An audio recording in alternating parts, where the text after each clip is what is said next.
Hello, everyone. I'm Julie Dickover, the director of the Crisp-Ellert Art Museum here at Flagler College. I want to thank you all for coming, and thanks to Noreen and Martina and Amanda and everybody from the 5 affiliated tribes for allowing me and Flagler to be a part of this. Before I introduce the artists, I just have a few things to say. So I first learned about the historical ledger drawings in 2012 when we included several of them in an exhibition at the Crisp. And that exhibition spurred a friendship between myself and several artist curators named Emily Arthur, Marwin Begay, and John Hitchcock. And they curated a really wonderful exhibition that we held in 2015 entitled Rewriting History, which included 72 works by Native and non-Native artists who were asked to create artworks that reflected on the history surrounding the imprisonment of the Cheyenne, Arapaho, Kiowa, Comanche, and Caddo warriors at Fort Marion from 1875 to 1878. And I really credit Emily, Marwin, and John for introducing me to many of the contemporary Native artists who are part of that exhibition and who are making incredible work. And one of these artists was Dolores Purdy. And I actually hadn't made that connection until I kept thinking, I recognize her name. I mean, there were 72 artists in that show, right? So I looked it up, and indeed, she had an amazing work in that exhibition. So she's part of our panel today, and we'll be talking about her work. So the historical ledger drawings are incredibly detailed illustrations of the warriors' firsthand experiences while imprisoned here at Fort Marion, here in St. Augustine. And this tradition really goes back much earlier than contact with white settlers. They are documents and often matter of fact, but they're also emotional and sad and surprising and evocative and really just amazing pieces. So what's thrilling to me is that there's a whole generation or multiple generations of contemporary artists in Native communities who continue this tradition and have embraced this art form with all of the sort of contemporary pop cultural influences to tell their own stories and to uplift and to celebrate their own communities and cultures. So I wanted to start off, this was supposed to be a much larger panel, but unfortunately a few of the artists who were supposed to participate weren't able to come to the events this week. And so Gordon Amhua, who's Kiowa, as well as Gordon Yellowman, and George Levi, who are Cheyenne. And I didn't have any images of Gordon Amhua's work, but I wanted to share a piece by Gordon Yellowman and George Levi. So this is a piece that we actually was included in Gordon's presentation last year. Julie Dickover changes the artwork on the screen. And then this is a piece that George made, and this is actually, they have a reproduction of this framed at the National Park Service offices at the fort.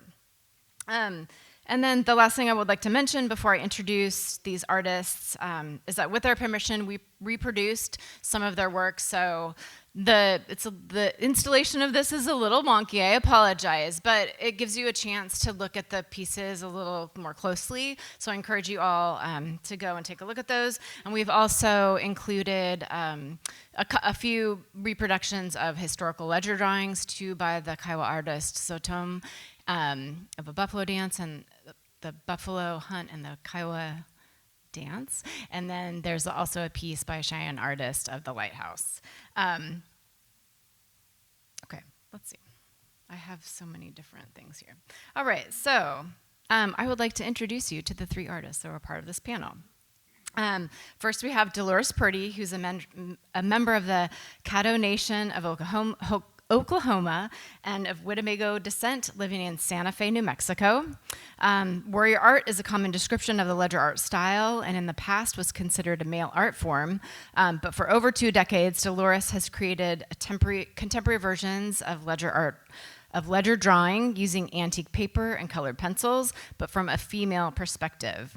The images can be humorous or serious while immersed in Native American heritage, iconography, and pop culture. Her influences are wide-ranging and include Peter Max and the psychedelic pop art movement, as well as the Art Deco movement and Japanese textiles. Tongue-in-cheek humor, bright colors, and vivid imagery is her way to stand out and is a way for her to honor her ancestors. Dolores has an illustrious career, has worked with many institutions, universities, and museums to present the history of ledger art as well as to share her own work. These institutions include the National Museum of the American Indian in Washington, D.C., Brown University in Providence, Rhode Island, University of Minnesota, UC San Diego, as well as many others. Her work has appeared in publications that include Southwest Art Magazine, Cowboys and Indians, Native American Art Magazine, Western Art Collector, as well as the Santa Fe New Mexican. Dolores is one of 4 subjects in a book written by Richard Pierce entitled Women and Ledger Art, published by the University of Arizona Press. And her work is in the collections of the National Museum of the American Indian, the White House, the Nerman Museum of Contemporary Art, the Tweed Museum, the Museum of Indian Arts and Crafts, as well as others. She's participated in several art markets, and her work can be found in galleries worldwide. Beau Tsatoke is from the Oklahoma Kiowa Nation, and he has been immersed in the tribe's ritual, spiritual, and artful practices for his entire life. The Kiowa are well known for breeding horses, in particular Appaloosas, trained for both their strength and endurance on the hunt. The name Tsatoke means searching for horses. The artist uses brilliant colors in his ledger art to depict battles, dances, and the complex iconography that tells the story. Tsatoke is a direct descendant of Monroe Tsatoke, one of the noted Kiowa 5 artists. Tsatoke is an active member of the Kiowa Ground Clan and the Ohoma Lodge War Dance Society. His work is in the collections of the Institute of American Indian Arts, the Southern Plains Indian Museum, and numerous private collections. He is a graduate of the Institute of the American Indian Arts in Santa Fe, New Mexico. And last but not least, NiCole Hatfield, Nami Apia, is of Comanche and Kiowa tribes and is a self-taught contemporary painter from Apache, Oklahoma, who currently resides in Norman, Oklahoma. Using her preferred medium of acrylic paint on canvas, Hatfield draws her inspiration from old historical photographs of tribal people. She frequently incorporates tribal language into her paintings in the hopes of keeping the native languages alive. Hatfield attended the Institute of American Indian Arts in Santa Fe, New Mexico for 1 semester, and her work has been exhibited and showcased in the Comanche National Museum and Cultural Center, the Anadarko Southern Plains Museum, as well as in many notable private collections. She is a frequent guest artist at the world-famous launchpad of Native American fine art, the Oscar B. Jacobson House on the Oklahoma University campus in Norman, Oklahoma. Hatfield's murals are located at the Lacey Pioneer Building in Anadarko, Oklahoma, and her mural, See the Woman, a collaboration with artist Stephen Grounds, can be seen on the East Sheridan Street underpass in Oklahoma City. Other mural projects have been executed at the Thunderbird Casino outside of Norman, Oklahoma, the Museum of Native American History in Bentonville, Arkansas, and a temporary mural for the Oklahoma Contemporary Summer Project. Hatfield has participated in numerous festivals, celebration, and juried events, including the Norman Arts Council One Beat Street, Indigenous Fine Art Market in Santa Fe, the 4th Annual American Indian and Indigenous Film Festival, Small Works, Great Wonders, National Cowboy and Western Heritage Museum Art Show, and the National Museum of the American Indian Art Market, the Gathering of Tribes Summer Residential Program at the University of California, Riverside, the Juried Autry Art Market in Los Angeles, and the juried National Museum of the American Indian Art, Smithsonian Native American Art Market in New York City. She received the Rupert Costo Medal Award from Sherman Indian High School in Riverside, California, where she addressed students as a part of a lecture series for the Native American Student Program at the University of California. Hatfield has a strong history of tying together art and community improvement. Her piece, Cheyenne Girl, won the Kaufman and Associates Call for Native Artwork and has been featured on walls in different cities for the Native Art for Health campaign. She has worked with the Delaware Nation Suicide Prevention Program. Julie's eyes search the page as the panelists wait patiently. And performed a live paint for the Red Feather Gala's annual fundraiser in Oklahoma City to raise funds for the Indian Health Services Women's Health Program in Oklahoma City. Born and raised in the Southern Plains of Oklahoma, NiCole, respectfully of the Honey Eater Band of Comanches. Will you say that in the... Yeah. The younger of the two female panelists reaches for her microphone. Julie hurries over from the podium and switches it on with some difficulty. The panelists smile at Julie. Hello, can y'all hear me? It's Penatuka. Yeah. Okay, so please join me in welcoming these two. The panelists share a smile and Dolores applauds. So how we're going to do this is each of the artists are going to present about their work, and I'm NiCole, and I'm going to ask her some questions, and then we're going to use at least one or two of those questions to ask to the entire group, and hopefully it will become a bit of a conversation. Julie listens with an attentive expression and nods to the speaker off screen. Okay, we're going to, Beau Tsatoke is coming in now. Yeah, send him in. She leans on the podium. Send him in. Julie pushes her glasses up onto her head. We're winging it up here, guys. Julie smiles and NiCole takes a sip from her plastic water bottle. I do hear him. Audience members look around and turn their heads to face the approaching man. A male audience member with white hair unlocks his phone to take a photo. Others use cell phones to record videos. A man enters in traditional, elaborate dress. Feathers stand straight up in a column down his back. His vest is a burnt orange color and he wears a headdress with two short horns on either side. The man places a textile and a fan made of feathers on the panelist's table. His feathered attire ruffles the black curtains behind the table. Hello, welcome. Julie turns to the computer as the man pulls out a chair, adjusting his feathers as he sits down. Text, Dolores Purdy, ledger artist. I think Dolores is going to kick us off. So, okay. Dolores leans toward the mic. Can everyone hear me? Okay, great. First, I'd like to thank the National Parks, the National Park Foundation, Flagler College, the University of Central Florida, and the Florida National Guard for allowing us to do this. It's pretty special. So, I am Dolores Purdy. I am a member of the Caddo Nation. I'm also a Winnebago descendant, and I was an Air Force brat. So, after World War II, my dad joined the Air Force, and I lived all over the place. Did live in Oklahoma for about 6 months, but anyway, I did live all over the place. Right now I live right outside of Santa Fe. I am a formally trained watercolorist, and I've been doing that for about 30 years. I've been in art markets and galleries for about 30 years, and I'm one of the old timers at Santa Fe Indian Market. This will be my 25th year coming up.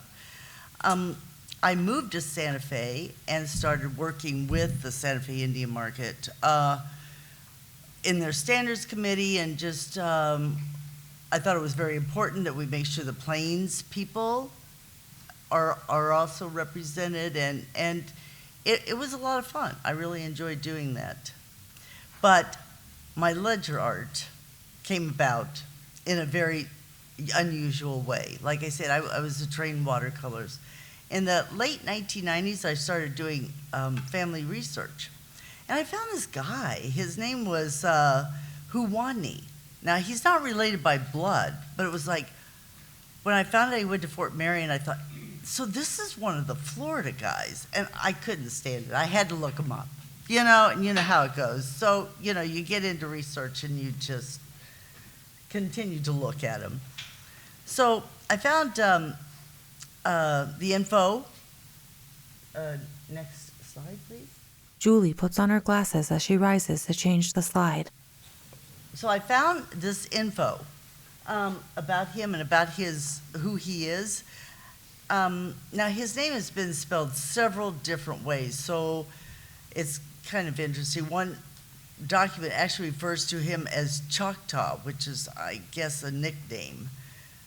And after the release, several of these boys ended up going to Carlisle Indian School, and so I had several relatives that attended Carlisle. Julie clicks over to a slide of the Carlisle school. The earliest one I could find was my grandfather's brother. There could be others, but he was there from 1890 to 1899, just hoping that possibly he would have been there during, the time the Florida boys were there, but he wasn't there. I couldn't find anything. So the next one is, I looked everywhere trying to find a photograph of Huwani, because they had photographs of all these guys. This is the only photo that mentions a caddo, and possibly caddos. And so I'm assuming he is in this photograph. Now, he was 49 years old when he was arrested, so he was really too old to actually be a ledger artist. Most of these guys were young little warriors who had just, were trying to find their way with their tribe. And so the next photo. But I did find this really cool photo of these guys. See how they're holding their ledger books? So I just thought this was so cool because, you could see that they were hanging on to them. They liked those things. Next slide. An image of a book cover. So, anyway, like I say, this was in like the dark ages, pre-internet. You had to go to the library, physically look up stuff, to try and find things. Sorry. Oh, sure. To try and find any information that you could. So I discovered this amazing art that was coming out of Fort Marion. And this is one of the first books I found. And it's still one of the best reference books that I own. It didn't stop there. The next slide, please. I continued on finding more and more books and more research. I appreciated the whole picture language of ledger art. Because it would actually show how the men worked and played pre-reservation life. And ledger art is truly an autobiography of each of these men's lives. And the work is all done in a narrative style. And the next slide. So of all the ledger drawings, perhaps the most significant, because of their direct impact on the later development of Native American painting, were the ones created in that most unlikely place for an art movement, the prison of Fort Marion, Florida. Arthur Silberman, who wrote the book 100 Years of Native American Paintings, did write this. Next slide. An image of a ledger art piece. Now, the work coming out of Fort Marion and from the Northern and Southern Plains guys who weren't necessarily in Fort Marion, and these other guys who were not in Fort Marion, they would receive their books through trade. Well, they had just a few colors, and they were very skillful in how they could put just a few colors, make an entire scene, no erasers. I mean, they had to have the whole composition figured out in their head before they could even start on this. And this guy's got 4 colors? It's pretty amazing what they could do. Next one. And also when they were in Fort Marion, these men would show what was happening to them at the time. And I'm sure that this awareness that they were so far from home and in this iron horse and just kept moving, I'm sure it was a very scary and nerve-wracking event for them. Next slide, please. Now, the ledger art frequently would show the past, and this is an example of an autobiography,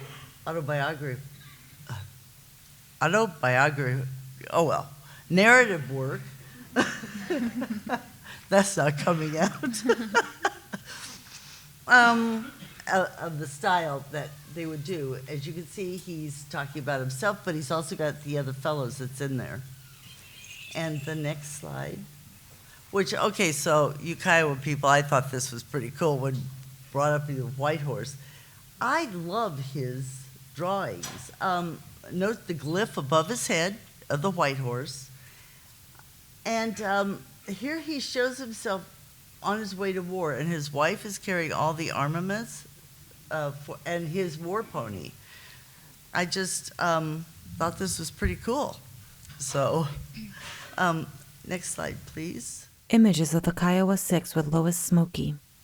So, jumping forwards 50 to 60 years, we come upon the Kiowa 5 or 6. Now, Kiowas, I'm not trying to pick on you guys here because it seems like I am, but there were 6 people who, well, actually 5 people. There was 4 men and 1 woman, and they were selected by a teacher at the Anadarko School, and she had them start drawing scenes. Now, these kids were, their descendants were either bundle keepers, they were past ledger artists, and they were very talented.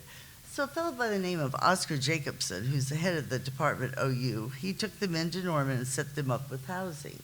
Dolores glances from her notes to the screen. Next slide, please. Now, Smokey, who's a woman, was selected because she is well known for scenes of family. A depiction of a Native woman. And the next slide. And the reason I bring this one here is because the men's work soon became known as Oklahoma School. Although it's still done flat style, it's kind of interesting. It's they've kind of regenerated the ledger art and brought it up. And the next slide. Now, I'm really kind of, pressing here on Lois Smokey because this lady was amazing. Women were not supposed to be drawing representational figures. It was no, you can't do that. But she had the strength to actually go with these boys and do this and draw representational figures. Oscar Jacobson actually wrote, because the men became kind of upset and they sabotaged her work, and he said, for participating in such an unladylike activity, the resentment found expression in several small unkind annoyances to her, even to the extent of mutilating her work. Well, she was only there for 1 semester because of that. And the reason I bring Lois into this whole discussion is because, like I say, women were not supposed to draw representational figures. She did. And she opened up this changing of art form for not only women, but men. We now see a lot of male beaters, a lot of male potters. I mean, that lady's like the first feminist, so, yeah. Anyway, next slide. So, of course, first thing I do when I start doing ledger's art is the Ode to Lois Smokey, because she's just pretty amazing. I like to bring women to the forefront. A woman with a parasol. Because of their strength and their resilience and add a little humor. Next one. Here's the humor with the Cadillac babes. An image of 2 women in Cadillacs. So when I first started doing ledger art, of course, I was feeling a little, okay, it's not traditional, but then I see the male beaters and the male potters it shows. And I talked to a guy by the name of George Flett. He's a Spokane artist. And he was great. he really encouraged me to go ahead and start working with color pencils and doing ledger art. The women's patterned clothes flutter behind them. The next one. Also, I was going to say I was one of the first few female ledger artists that actually started Santa Fe Indian Market. Linda Hawkes, who's the Northern Plains, she was there. We had a few male ledger artists that was there, but it wasn't very well known. So this is one I like to do. I like to use color. I bring as much color as I can into it, and I like to do, like I say, from a more female perspective. Next slide. So in each piece, you're going to find something a little off, something not quite right. I mean, a polka dotted blanket, there's no such thing, but it's fun. So, and it looks cool. So I continued on with it. Being a contemporary artist, I could kind of like do what I want with this. Next one. Seen from behind, 8 figures. Okay, generations. Where am I at? I've lost my thing. Okay, generations. So if you notice, I've got a generations here of Caddo ladies, Caddo men. Of course, our regalia doesn't look exactly like this. I do have our dashto, the head drop, on the back. But if you look down the lower right-hand corner, there's also a generation of little skunks that I had put in there just for fun. Next one, please. So, I don't always draw women. It's fun drawing men, too, and doing this. I always kind of begin a lot of this stuff with the blank faces. I want people to read into the work, the viewer to look at, be able to read what they want to see in this work. Yeah, I mean, they could be asking you to go away. They could be asking you to join the hunt. It's up to the viewer to decide what it is that these men are trying to portray to them. Hunters take down buffalo. And the horse. Now, the horse have faces, but if you notice the horse, he's a little like, are we at this again, kind of thing. Julie glances at Dolores. Next one, please. An image of a work with colorful patterns. So I am, like she said, Peter Max, the psychedelic art, as being a child of the 60s and 70s, of course, that would come into play. And I love Asian textiles, the color, the brilliance that these women can do in their textiles, and also Art Deco. The bird is painted from above. Next one, please. 3 figures ride motorcycles. So, of course, we can't have guys just on horseback. We got to have them doing something else. So, of course, we've got the note.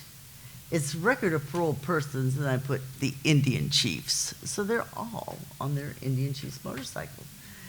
I started putting backgrounds in my work, clouds and trees, just because, to make it different. That's not something you see in traditional ledger art. I am taking ledger art and turning it into my own style and trying to make it different. Julie studies the work on the screen. The next one, please. So this was kind of fun, this close-up, because of juxtaposition of just the horse and the rider and how he is portrayed here, and the horse is portrayed. So this was kind of fun to do. And actually, if they're both looking at, and the title is What? In a painting called What, the figure has no face. And the next one, please. And of course, the humor, Wind Warriors. This was kind of fun. Horses with native riders charge past a vividly painted windmill. The next one.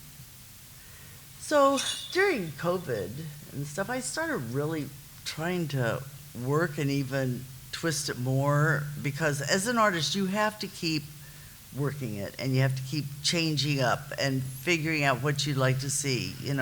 Being a professional artist, that's just what you do. So this was kind of a fun thing to do. It's getting more of a 3D effect to it with the shading. And as you can see, I do shading. The old guys did not shade, but I do a lot of shading. And as being a watercolors too, that kind of helps, because I learned so much about layering colors. So then when you start layering colors with the pencil, you could actually make some of the stuff just almost pop out, look almost like stained glass effect. And the last one. So this is one of my favorite ones I did. She's called Riding Free. It's a young Caddo girl, and she is just, she's having a blast. She's taken off, and it's another way of just celebrating women and their strength, and all Native women, just their strength and resilience back years ago and even today. And that is my talk. Dolores' ledger drawing of a woman riding a horse lingers on the screen below her name. The audience applauds and Julie closes the slideshow. An audience member leaves the room. The male panelist cools himself with his feather fan. Julie uses the computer to project a new slideshow on a nearby pull-down screen. Oh. Beau is up. The man wearing traditional feathered garments rises. He taps the microphone to test it, and Julie approaches to turn it on. Behind him, the man's ledger art of a horse and rider is seen on the screen. I grew up in Oklahoma. I'm a traditional artist. I grew up seeing family artwork in school and museums. So I had a big influence from the Kiowa. Text Beau Tsatoke, Kiowa ledger artist.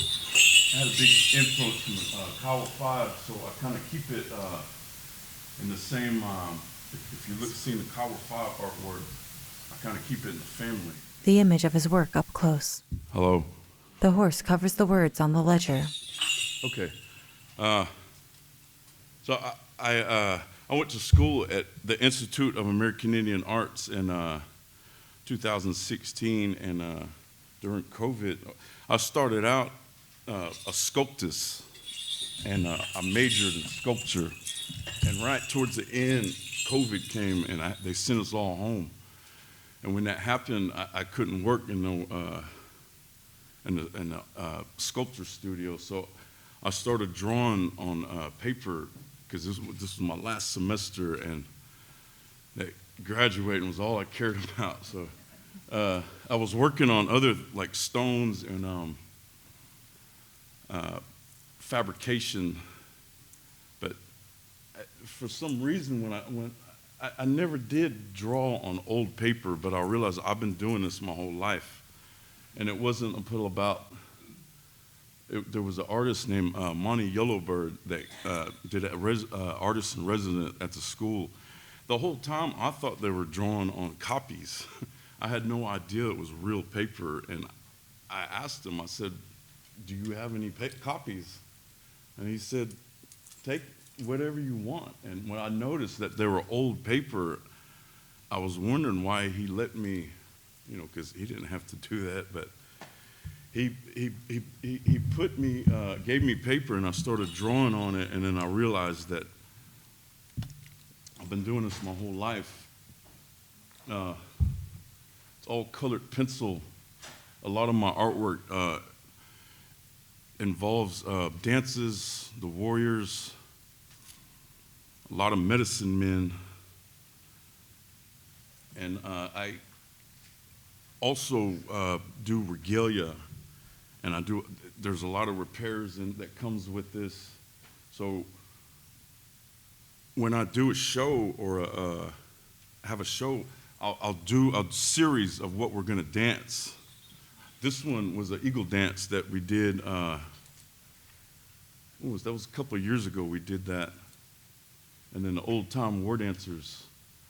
These, my main focus is, I'm really influenced by pre-contact. And that's kind of hard to find because it's so old, no one really knows the truth, So these old dancers are what they used to look like. They don't look like this no more, and people don't see these no more. A lot of those Kiowa 5 paintings are images of something that was never seen. And two similar feathered figures are drawn. It really took off. I didn't know what was going to happen when I graduated, because COVID was real scary, and I just kind of rolled the dice living in Santa Fe. Beau takes a sip of water from a bottle. I'm going to look, Mitch. He sets the bottle down and the slide changes. This one right here is, I was studying the Parflex designs, and what I realized is that a long time ago, the women, they didn't do ledger art, and the men, they didn't do the Parflex. Only the women did the Parflex designs. And I was, that Parflex is kind of pre-contact. No one does that back home anymore. And what distinguishes was the blue borders and the red. That's what distinguishes what makes it Kawa. With the moons and the bear claws, this was done a couple of days before that eclipse. So I wanted to honor that eclipse with these moons. I have a couple of more, a series that I did from that eclipse, and I laid all those paper out in that, when that eclipse came in New Mexico. That was the first time I'd ever seen one. I was real influenced by that. 4 stars stand out on the horse's rump. This drawing, the stars, when my great-grandmother named me, Shooting Star is what she named me. So when I sign my artwork, I hieroglyph that shooting star in there. I don't put my first name in there, and then I finish with my last name. This one, that buffalo headdress, they put them headdresses on them horses to make them charge in battle. I guess horses had different personalities. Some were scared and some weren't, but the ones that weren't had honors to wear headdresses like that. Another thing is during COVID, I put a lot of masks on these horses. There's an ancient society that doesn't exist anymore called the Horse Headdress Society. No, there's not a lot of information about it. No one knows too much. But I just kind of guess of what they would look like. Red, white, and blue feathers in the horse's headdress nearly cover its eyes. This one is Tonkonga, the black legs. I did this one, I submitted this to Swaya for the art competition.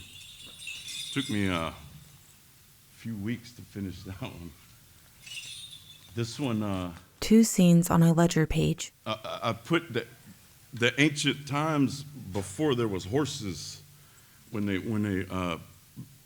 went to war on foot.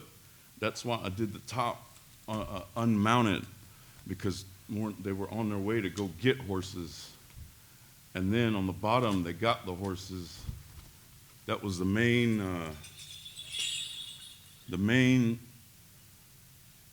way of life, the horse culture. That horse was the main object to live. They traded, they went to war, and that horse was there was a lot that horse did for us, and we honor that but in ancient times it was a lot different. The bear claws around it, I was thinking of The page is bordered by bear prints. black bear descendants from Kawa. So there's not a lot of bear images in Kawa, but when there is, it means something powerful, because it's real serious when it comes to a bear, and that's why I put those on there. Smaller prints divide the 2 scenes. The lance is a symbol of Tonkonga. That curve is that buffalo tail. When that tail lifts, that buffalo charges. So that's when they put those curves on that, they want that buffalo spirit in them to move like them. We got another one? That's it, okay. There was a whole lot of that I had that I wanted to show, but doing the work and photographing takes about the same amount of time. Beau looks up at the slide. To me, I don't know if anyone else, but to me it seems just as long. He picks up his feathered fan. So I come from the Kiowa Five. That was my great grandfather was Monroe Tsatoke, and his artwork influenced me all of my life, and I try to keep it in the family, and try to keep the images the way they used to be. I could have added things to it like other artists, but I kind of keep it in the family. So Beau fans his face. His eyes linger on the artwork. I tell you this, I've had millions of mistakes to get me to this point. And He sets down his fan. I looked at the work I did last year and even the work I did this year. I want to see what I do next year. Because now I'm thinking, when I first did this, wow, this is awesome, and now I got better stuff than that. Beau chuckles and glances away. But I appreciate everything. Thank you so much. If there's any questions, I'm happy to answer. He settles back and fans his face. Thank you. Thank you. Beau picks up his water bottle and tilts his head back to take long sips. NiCole checks her phone. At the computer, Julie tilts her head with confusion. An image appears on the screen behind Julie. She leans against the podium and looks across at her 3 panelists, 2 women seated together and Beau with a similarly dressed guest. Okay, so I have some questions for you. I would like to introduce myself first. Please do. Ha maroika nananyatsa namiapia natse namana koigu nanat namana piwo Pula, Palmer, I just go on and on with the names. Hi, everybody. I just wanted to say, introduce myself in Comanche. I'm not perfect at how I speak. I'm still learning. She moves her phone aside. I'm Comanche and I'm Kiowa. My Indian name is Namiapia, which means little sister's mother. Thank you. Thank you. So, could you talk to us a little bit about where you draw your inspiration from? I mean, you use historic photos of Indigenous people as well as incorporating Native languages and letter paper into your artwork. Where did this come about? When did you start making work? Well, I draw my inspiration from just my culture, first and foremost, my family, traditions, just pretty much everything around me. I'm constantly observing and watching and learning and trying to incorporate that into my art. And the ledger art came about, I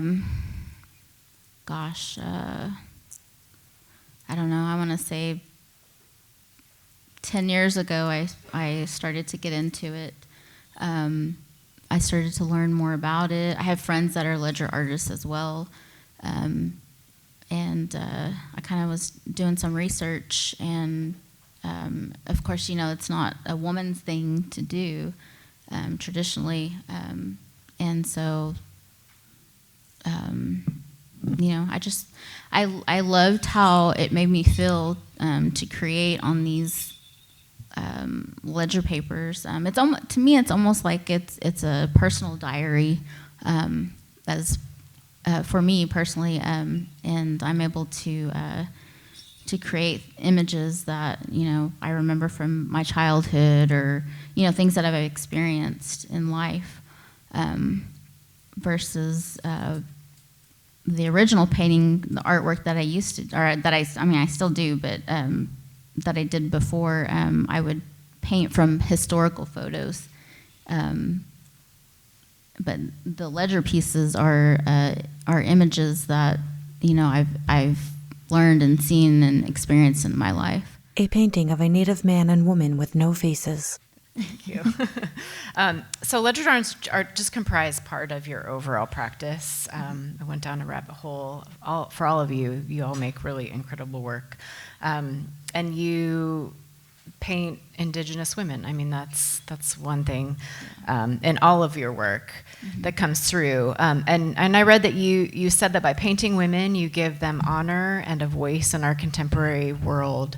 So could you? I don't have any images of some of those portraits, but could you talk a little bit about your portraits? And I'm particularly thinking about the Indigenous Goddess series that you made. Yeah, well, you know, growing up, like I said, I remember I had uncles that were artists, and I would see them painting, and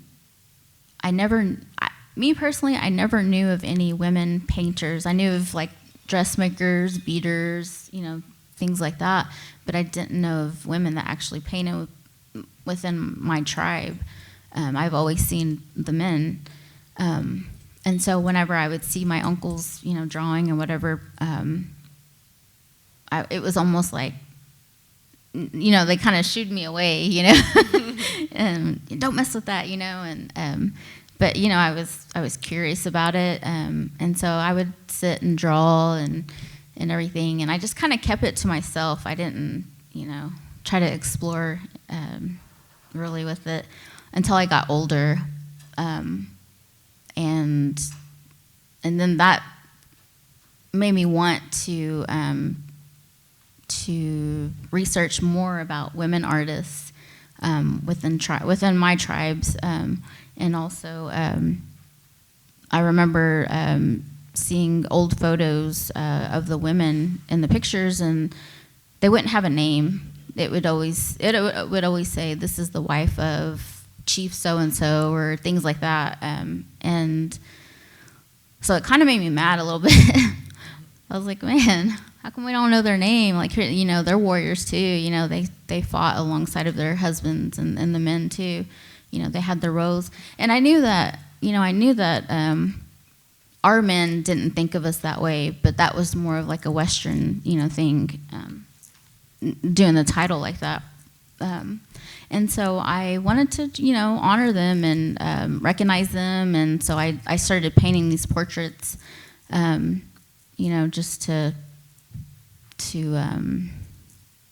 give them recognition, I guess. And so I did a series called Indigenous Goddess, and that series is based on women of today that personally inspire me. You know, that are, you know, there's lawyers, there's CEOs, there's business owners, you know, just all these different women that are inspiring, and I wanted to recognize them and show the youth, like, look here, this is what you can do, especially the young girls too. You know, I wanted them to see that they could do these things as well. Julie glances at her notes. Yeah, they're. I wish I would have pulled some of those images up because they're really great. Oh, yeah, I didn't even think about that. So you've created a lot of incredible murals, and this one mural I found particularly poignant called "See the Woman." Mm-hmm. I pulled it up. Do you have it? I pulled it up. I can. So it was inspired by the poem "See the Woman" by John Trudell, and this mural was a collaboration with another visual artist named Stephen Grounds. NiCole rises and approaches the podium. She's going to read the poem. The mural depicts vivid colors surrounding frowning faces. So yeah, this is a mural that we created back in, oh my gosh, I don't even remember what year we created this mural. But there wasn't any Native artwork downtown Oklahoma City at all. And when I seen the opportunity to be able to create something, at first I was scared. I wasn't going to do it. But I had one of my mentors encourage me, the late Kelly Haney, and he even wrote me a letter of recommendation too. But he encouraged me to go for it, and I talked with my friend Stephen Grounds about it, and I just I read this poem by John Trudell, and I was just really inspired by it, and so that's what this mural is from. And I'm going to read the poem here. The image is shown on the pull-down screen. She has a young face, an old face. She carries herself well in all ages. She survives all man has done. In some tribes she is free. In some religions she is under man. In some societies she's worth what she consumes. In some nations she is delicate strength. In some states she is told she is weak. In some classes she is property owned. In all instances she is sister to earth.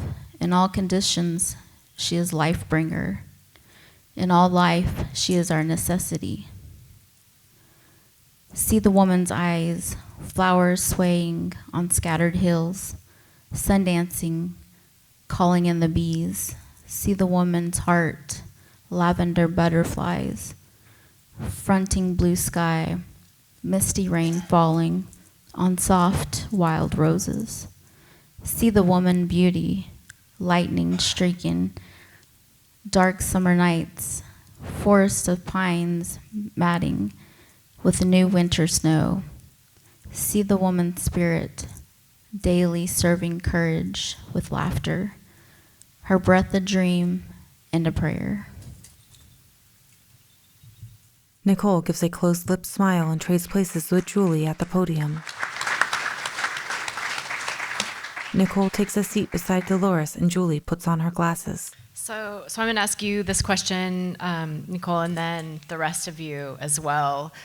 Just what it means to you to represent the Comanche Nation as a part of this panel and more generally to participate in the events here in St. Augustine. It means a lot to me to be here. I feel very honored to be here. I was honored to be asked. Not only am I representing myself, I'm representing my family, my tribe, and I'm thankful for that. I'm thankful to learn. I've always wanted to come here, especially starting my ledger art career. I've always wanted to learn more, research more, so it's a blessing. Thank you. How about you, Dolores? Well, first, Dolores pulls the microphone closer and switches it on. Julie smiles gently. I would like to thank the Caddo Nation for inviting me. It was quite an honor to have you guys ask me to come. I felt really blessed about it. We're a very small tribe. I mean, I think maybe around 7,000, something like that. And this is like the highest we've been and for a long time. But so it's it's fun actually being able to represent the Caddos. And when I do go to shows and I tell people about Caddos, and I have a lot of people say, I've never even heard of the Caddos. So I'm able then to tell them about, well, we exist. We're still alive and we're in Oklahoma. But so it's an honor not only that the tribe has invited me, but it's an honor that I can represent our tribe. How about you, Beau? Yes. Yeah, I have a great-great-great-grandfather that was in prison here. His name was Mai Tane. It was woman's art. And he was in prison here, was 1876? 73 when it came. So coming here and seeing this place as them old warriors did, it's something else because the things that they seen before they came here, they had no idea that there was this many people here. And when they rode that train across the plains and into the East Coast,